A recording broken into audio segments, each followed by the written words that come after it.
Hi, my name is Paul Lawver and I'm with the Uline Corporation, and I'm here at Apt Appliance in the Chicago market.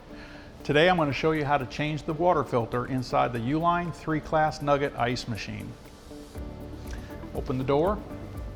You'll remove the scoop from the area that holds the scoop. You're going to then remove the decorative cover. It just simply snaps out of place.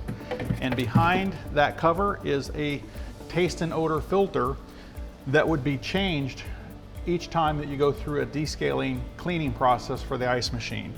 Simply reach in, quarter of a turn, the ice machine or the filter will pull out.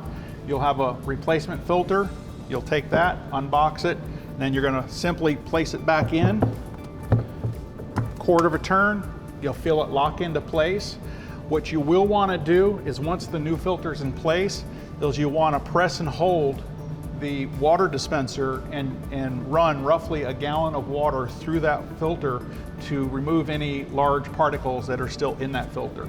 So highly advisable to basically flush that filter out with a gallon of water first before you start using it for ice and for drinking water.